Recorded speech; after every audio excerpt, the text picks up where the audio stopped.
This is like a very hot topic. I'm sure you have a lot of opinions. What did you think about the Sora launch?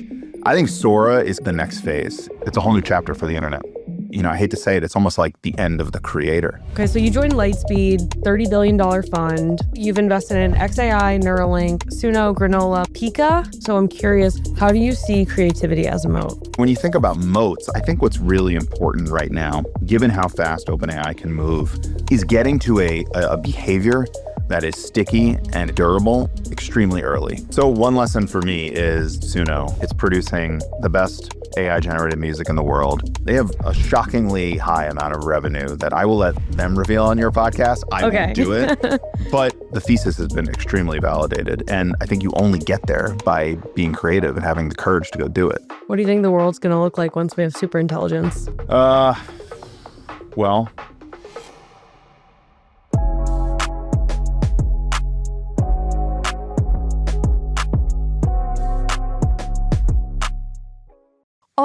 All right. Michael, welcome to Sourcery.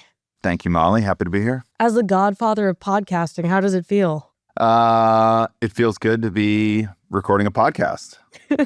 I like podcasts. Did you expect it to be this crazy? No, absolutely not. When we started Anchor, it was a very niche thing. I would say in the Apple Podcast Store, which Spotify wasn't even really a podcast platform at that point. It was just music.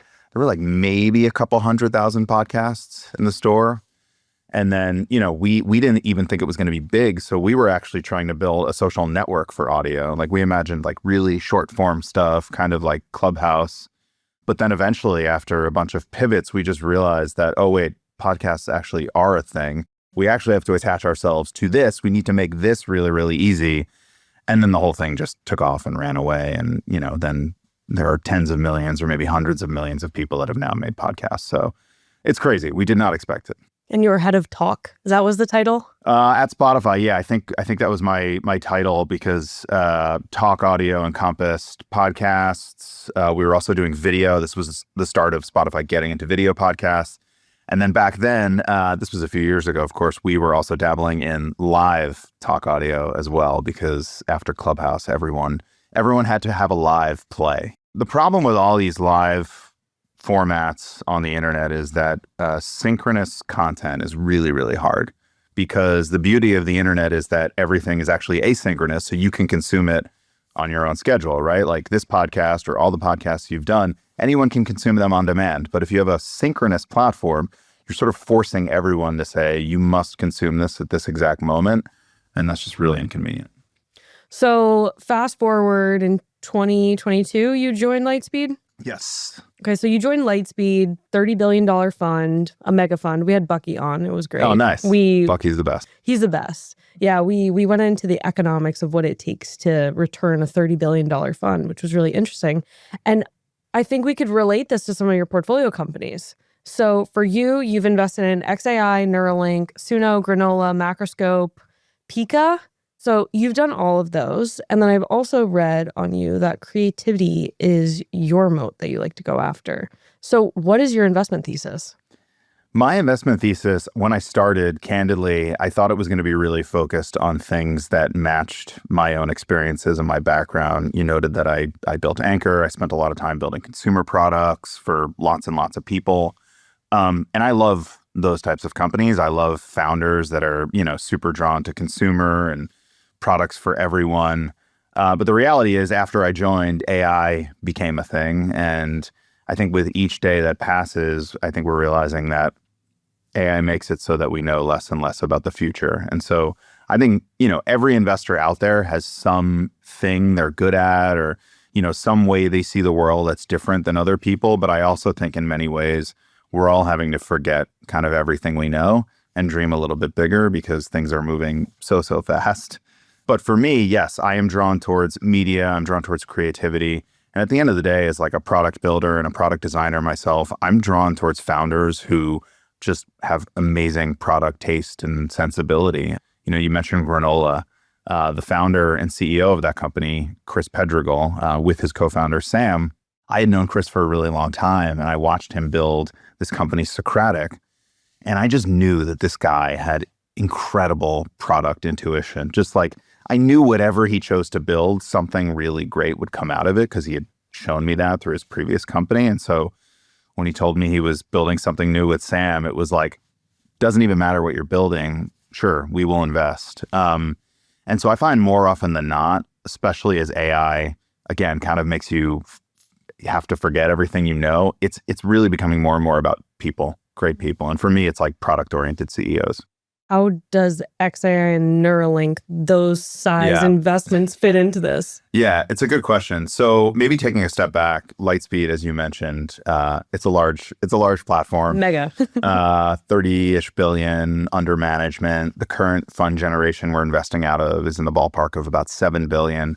To do that, we're basically investing across stages. And I generally focus on early stage, but we're a firm that really prides itself on collaboration, working with our partners across different stages and sectors. And so if somebody has a great relationship or if somebody has a very specific point of view on the world, we're not a firm that lets sort of the borders of those sectors or stages be a barrier that prevents a deal from getting done. And so I generally focus earlier, but as a fund, we absolutely have a strategy to bet on the biggest and best companies in the world. And in the case of companies like xAI and Neuralink, it's like, you got to back Elon Musk if you have the opportunity to. And so that's the idea behind those investments. But for me, I am more and more drawn towards the earliest stages, again, as AI is making it such that you kind of have to forget what you believe. And when you're living in that kind of world and operating in that in a world that moves so fast,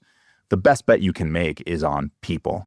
And so right now I'm doing a lot of seed, a lot of like inception stage. This person's amazing. Let's give them a couple $1,000,000 type of investing. I'm really interested to know how you think about this environment because OpenAI just had their dev day.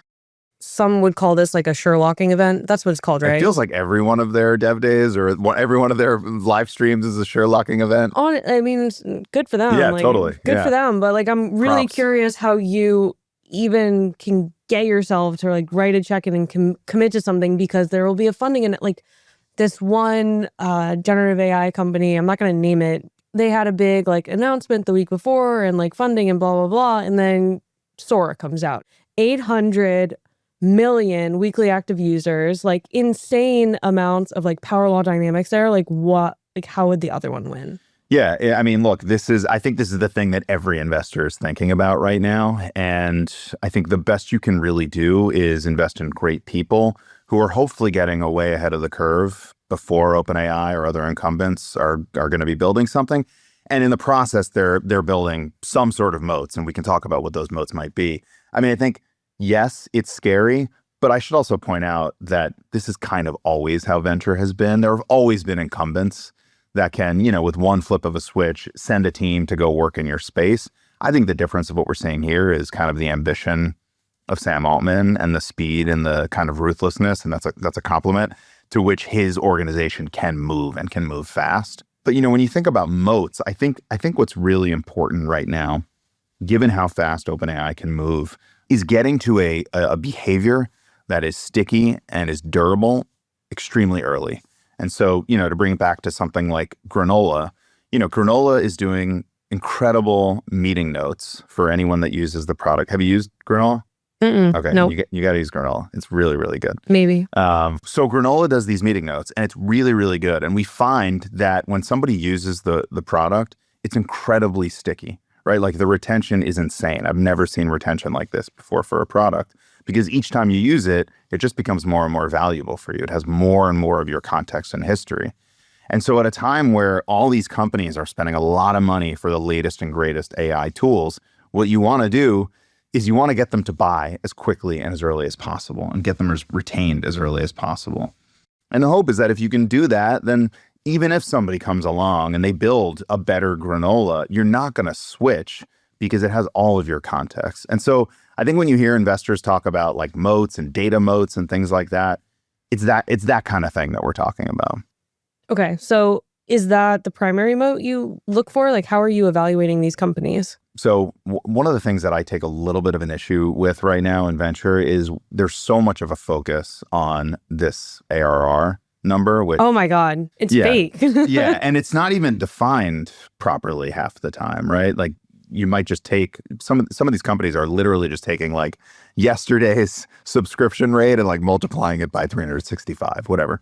I think it doesn't say anything about the durability or the quality of the revenue. One of my partners says this thing that there's like high caloric revenue and low caloric revenue, and it's like you want the healthy revenue, right? So I think a lot of rounds are getting done right now based on this revenue. But what I'm really looking at and what all my partners are really looking at is the same stuff we've always looked at, which is retention. How sticky is the product? How often are people coming back?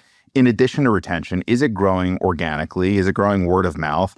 Or have they just figured out a way to go viral on TikTok a few times? Because if you do that, if you can figure out how to go viral on TikTok and you have a very well optimized conversion funnel, you can quickly run up your revenue rate. Like it's actually like not that hard. That's how good TikTok is. But it doesn't really say anything about the durability or the quality of the product or business. And so for me, it all comes back to the fundamentals. Is the product retaining users? Is it growing organically? Like those are the two most important questions in my mind. Mm-hmm. And when you're looking at the early stages, what kind of check sizes are you writing? Yeah, so this is another thing that's changing as a result of AI. I think, when we're doing really early stage inception type investing, it could be anywhere from a couple $1 million, maybe, $2 million to, in some cases, some founders are raising, call it 5 or 6. I think when you're getting more into like a proper seed, it's anywhere from 4 or maybe on the higher end, we're seeing some of these larger seeds come in at like 10, again, as a result of AI and the momentum.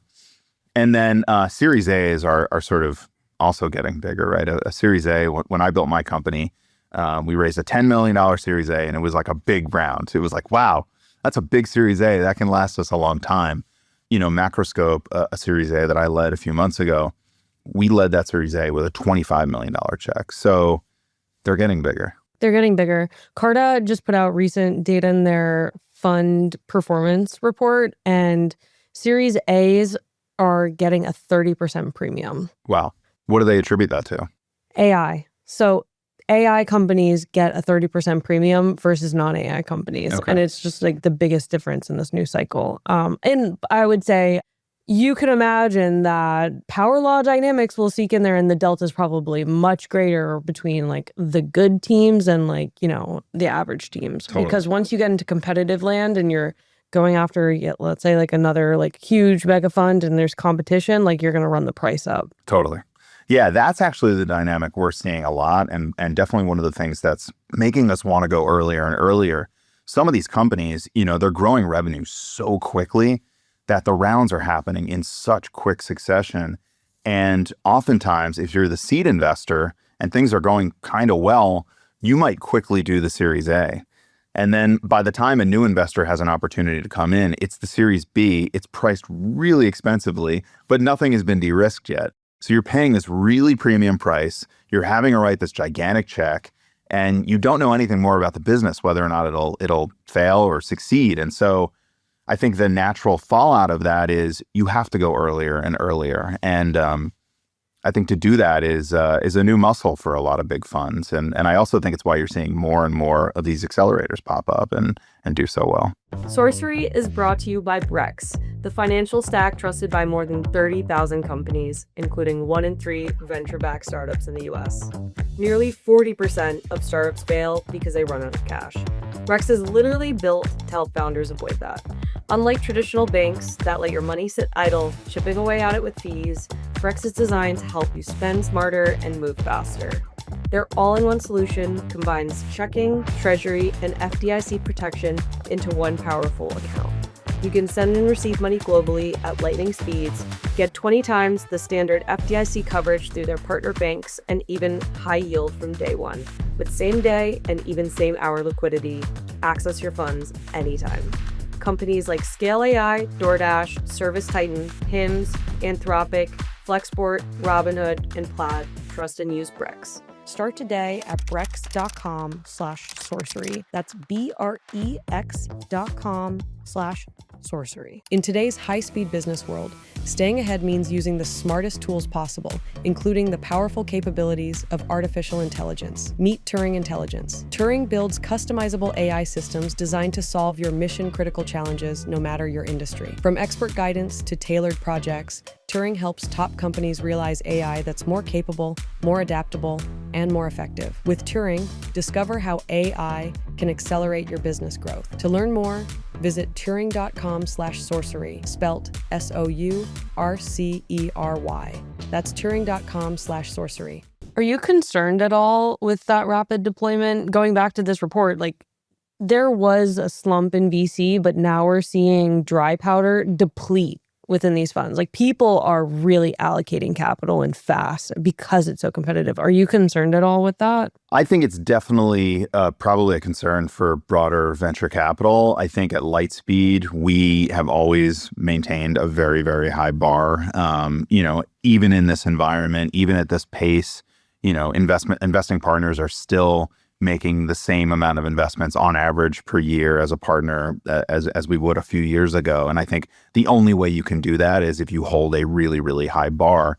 And again, don't get caught up in some of these kind of vanity metrics that we talked about, and you go back to the fundamentals. So I think it's really just about keeping the bar high.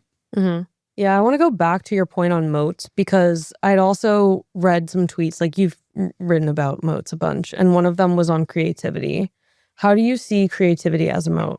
Yeah, the way I think about creativity as a moat, so I've written a lot about creativity in terms of making stuff and tools and art and music and that form of creativity. I think when I talk about creativity as a moat, I'm talking about creativity in a business sense, right? If you look at every business, every great company, right? Whether it's Apple or Nike or Amazon, and you really study the story of these founders and how these companies came to be, there's something really creative about what they did. There's an ingenuity.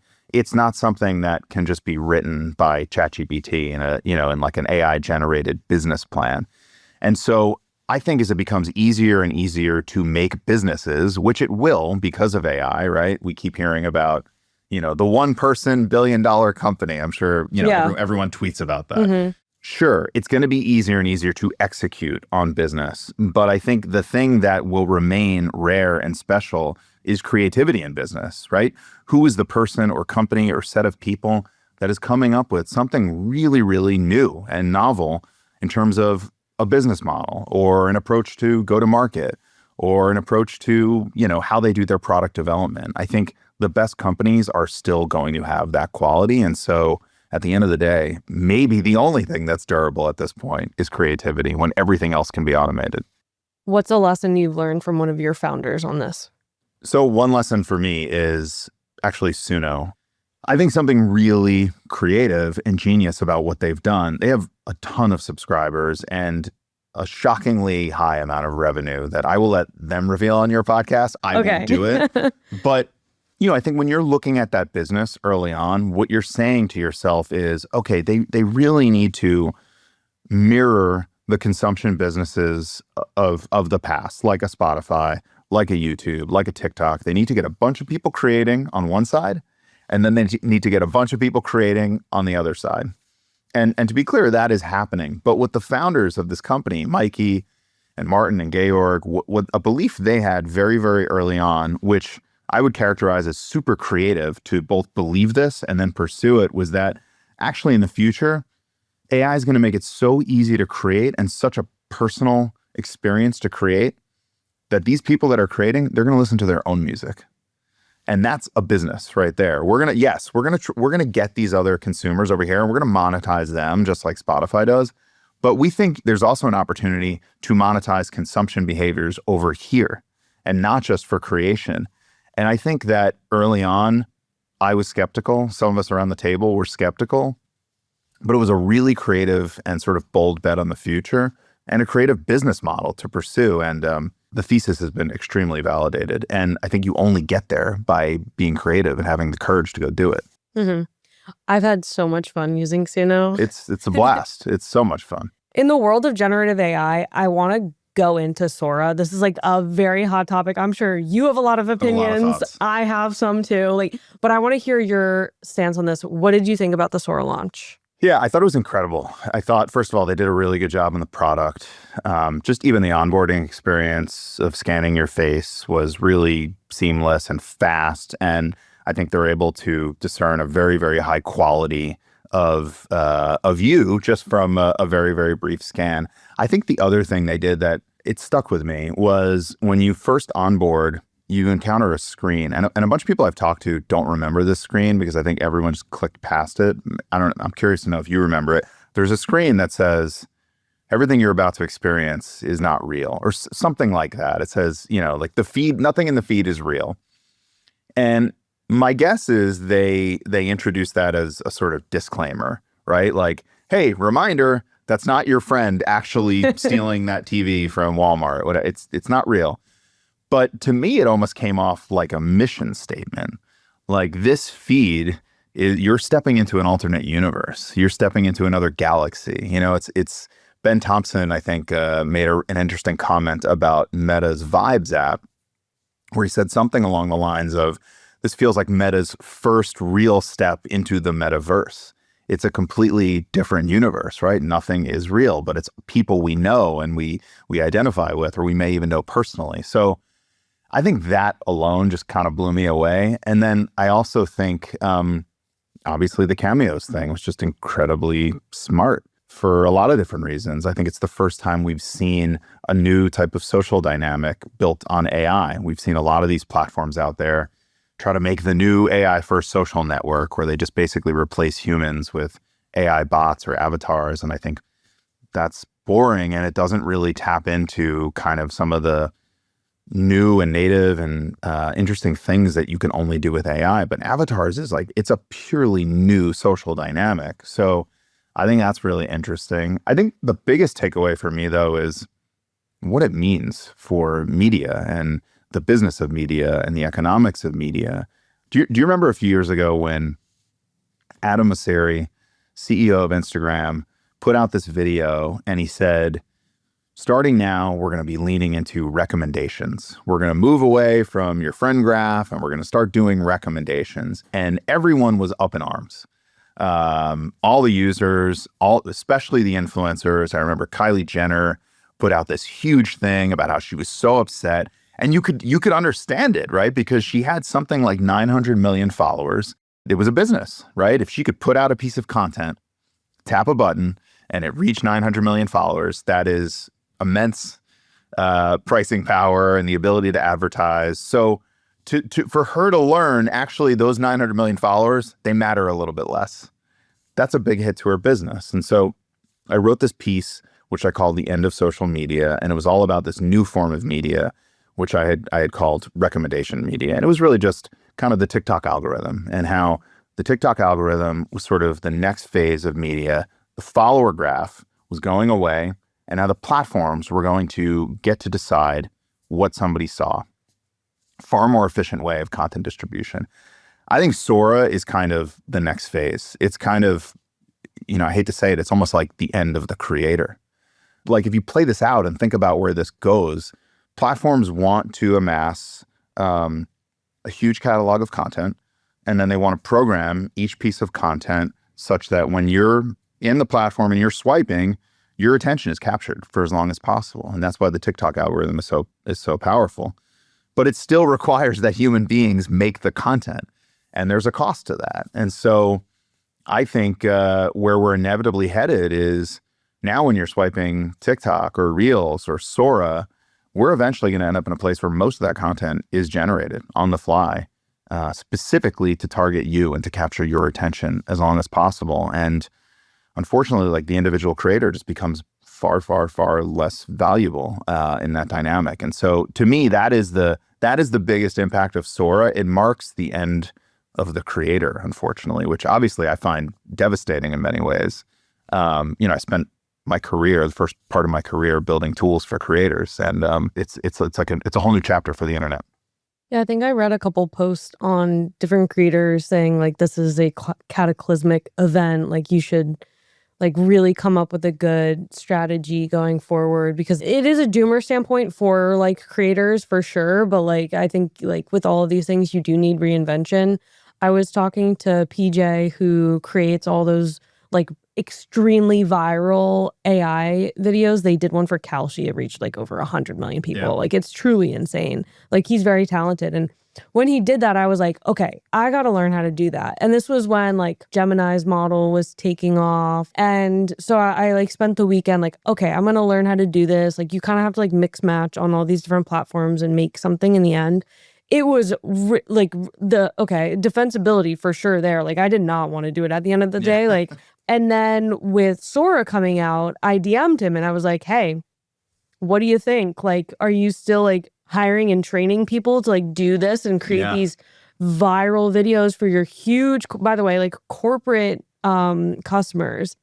He was like, no, the game's changed. It's completely changed. I'm only hiring comedians. Wow. I'm only hiring comedy writers. Yeah, I think this is really smart. So, you know, I mentioned that this is obviously really bad for creators, but I think the flip side is it will probably reward uniqueness. Going back to your point or your question to me about creativity as a moat for business, I think now what you're going to see is creativity as a moat for creators, creativity for creativity, right? In fact, I think Sora, the avatar model, is a perfect example of this. Sam actually even hinted to this in his blog post, sort of hinted that there's going to be a new model where they're compensating creators for their likeness, their name and likeness. That's cool. Yeah, maybe we move from a world in which we're compensating people for however many views they can get, because now views for a platform are unlimited. They can just get as many views as they want.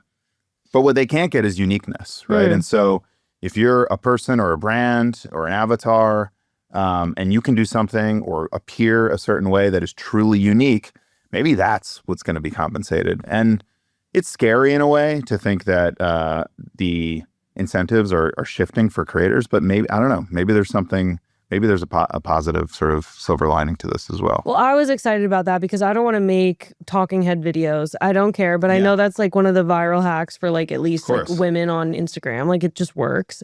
A couple points on the avatars and like the cameos point is, I thought it was absolutely genius for Sam to make him one of the stamped cameos, because guess what? Now he's going to have more videos on the internet of himself than anyone else. Like the distribution on that is going to be truly insane.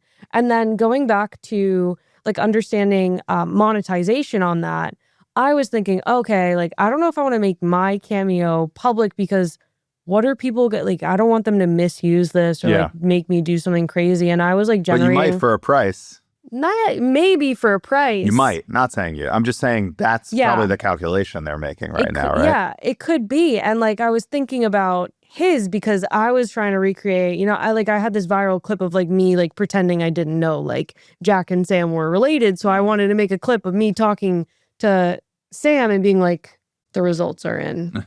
You're related to Jack Altman.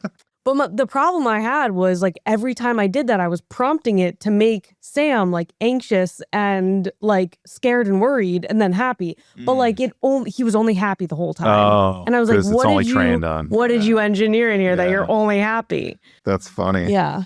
Yeah. I mean, look, I think people are going to find ways to capitalize on this. There was a tweet going around today or yesterday about Jake Paul. In 6 days or 7 days has generated 1 billion views of his face by doing the same thing, by, you know, making his cameo public and then I guess tweeting that people should go use it. And so there's going to be a business around this for name and likeness. And, you know, again, at the end of the day, I guess my hope would be that maybe if nothing else, we can reward creativity and uniqueness and people doing something different. So as you said, we don't all just have a bunch of talking head clips floating around because that seems to be the hack that works today. Some of you may not have heard this yet, but our sponsor Public just launched something called Generated Assets, and it brings AI into investing in a way I've honestly never seen before. Here's how it works. You type in an idea like AI-powered supply chain companies with positive free cash flow, or defense tech companies growing revenue over 25% year over year. Public's AI then dispatches a swarm of agents that scan every single US stock, evaluates them, and instantly builds a custom index around your thesis. What really stands out is how clearly it explains why each stock is included. And before you invest, you can even backtest your idea against the S&P 500, so you're making decisions with real context, not just guessing. And beyond generated assets, Public lets you invest in stocks, bonds, options, crypto, all in one place. They'll even give you an uncapped 1% match when you transfer your investments over from another platform. If you want to build a portfolio that actually reflects your thesis, visit public.com/Sourcery, paid for by Public Investing. Full disclosures in the description. Maybe this actually like just cannibalizes the Cameo business's business. Yeah, maybe. Because do you need Cameo anymore if like you have this? Right. I don't know. Yeah, exactly. Yes, that's true. Yeah, so it's really fascinating. I'm interested to see where it goes. So I have an interesting question on Lightspeed's strategy investing into AI, because you guys have invested into like several LLM competitors.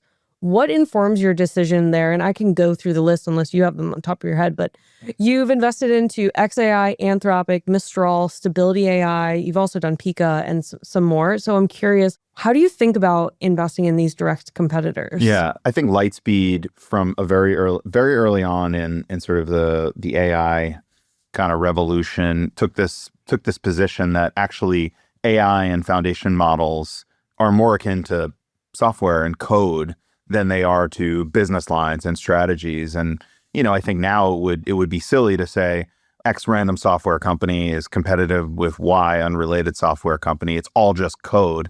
And I think that was the position we took internally early on. And so as we made these different investments, the way we thought about them was actually, we believe these things are actually quite different, right?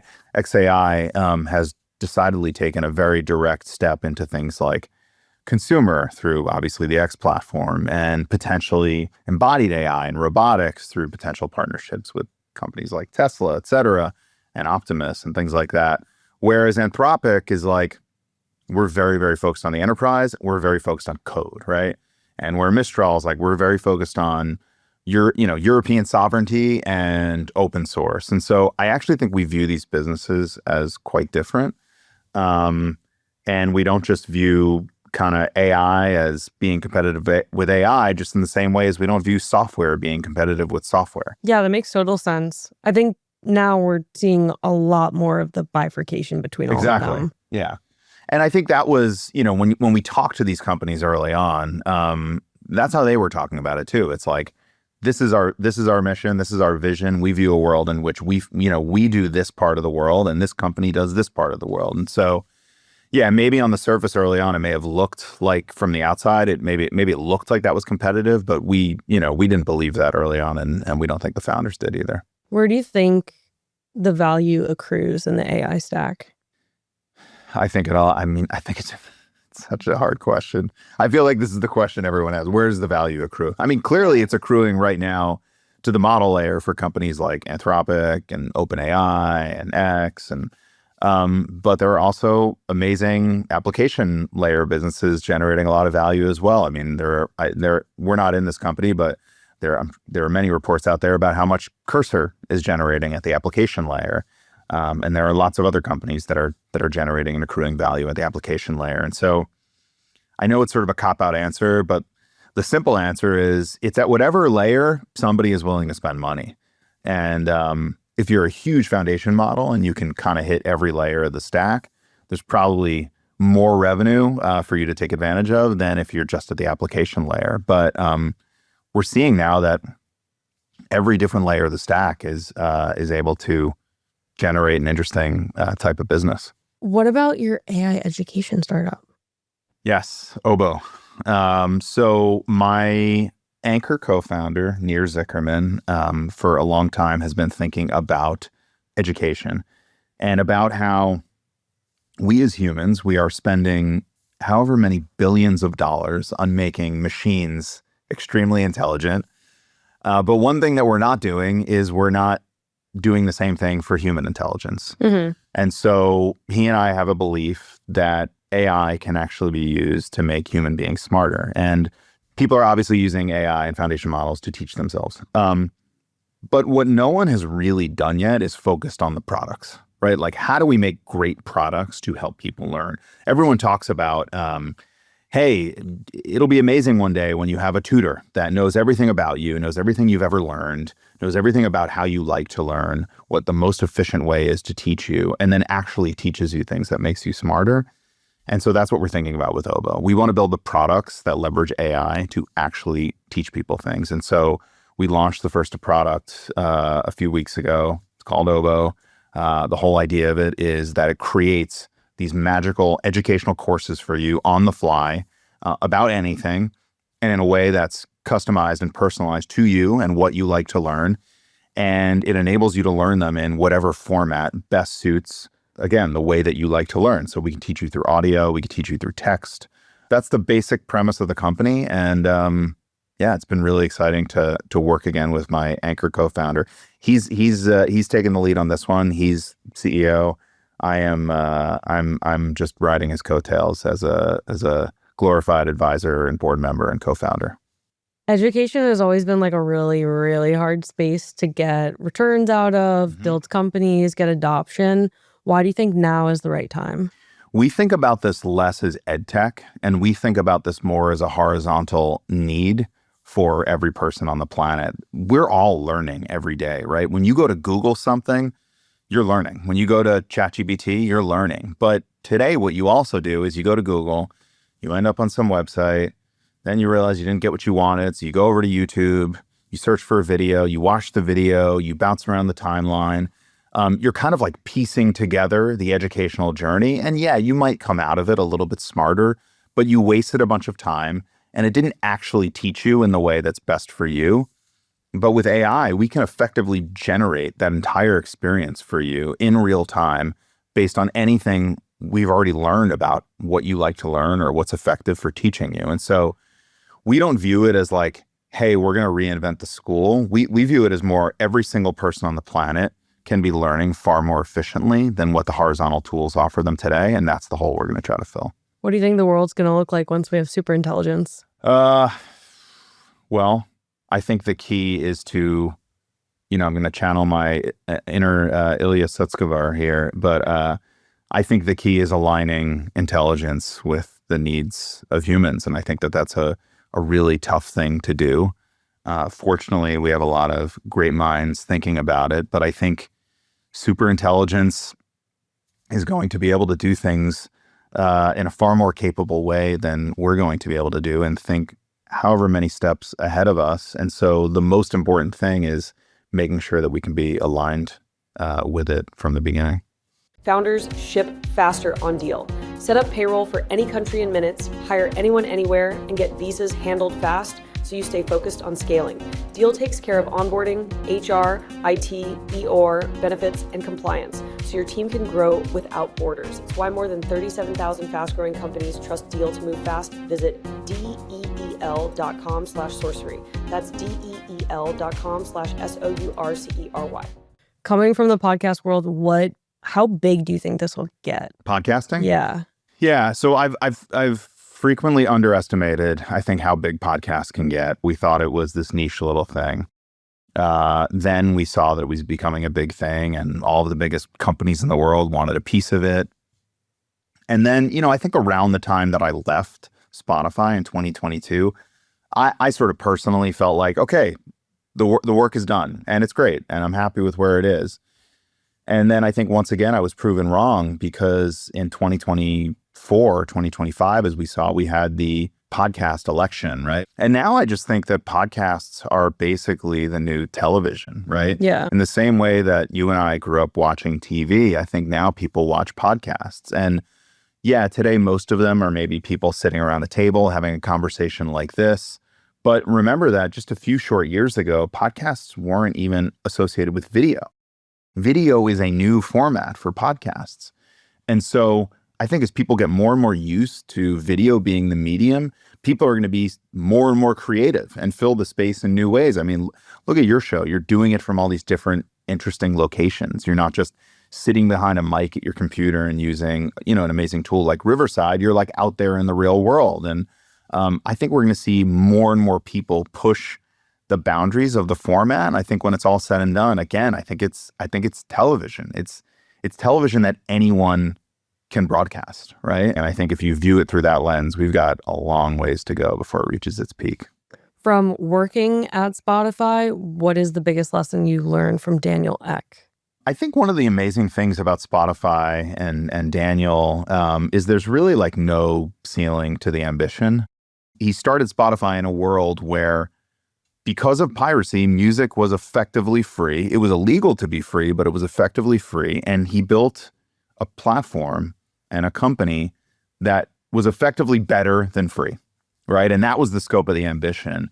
And you've obviously seen that with some of the other companies he's started, companies like Neko, which Lightspeed is fortunate to be an investor in, but also with sort of his business strategy and ambition inside of these companies. So Spotify, I think, really smartly took their position in music, built up over the course of 10, 12 years, and said, we're going to take this position of strength where we have hundreds of millions of people listening to music, and now we're going to ladder into a new format that sits adjacent to music and has all the same interface, right? Like if you think about music, it's largely the same interface as podcasts. So we can ladder into podcasts, right? And then once you do that and you do it successfully, it's like, okay, what's the next thing we can ladder in that leverages off everything else we've built? So they go into audiobooks. And so I think the biggest thing that I've taken from that experience was just how smart and strategic you can be as a big company when you've sort of like won a position in something to be able to leverage that to go into the next thing. That was a really, really big learning from being there. And I think Spotify in general is a very, very strategic company. They take a long time to make decisions. I don't mean that in a bad way. I know every company wants to be fast, but they're thinking about the future 5, 10 years in advance. And I think most of us don't have the attention span to do that. Yeah, that's a really good segue into my Brex question. So Brex is all about performance, spending smarter, moving faster, the modern intelligence finance platform. But I'm curious from your standpoint, like how do you view performance as an investor as you handle all of these portfolio companies of like when to lean in, when to, let someone bake a little bit more? How are you thinking about that in terms of like, okay, like talk about the Spotify strategy of like turning the dials at certain times? Yeah. I think of, especially because I'm so focused on early stage investment these days, I think performance can easily be measured by the standard things, revenue, DAO, MAU. But the way I like to think about it, the earliest stages is speed of iteration, speed of shipping, speed of learning. Like how quickly are you getting stuff out there into the world and getting signal back and learning and then making the next decision just a little bit smarter. This has always been a thing I've cared about, and it's obviously always been important for startups. But again, with AI, everything is moving so fast. You have to be willing to go faster and you have to be willing to take more and more risks. So I think about performance as speed. And so then as we close out, I love to end on predictions. So which companies do you think will officially announce an IPO this year? Give me like 3. Which companies will go public? Boring answer, but OpenAI. You think OpenAI is going to go public this year?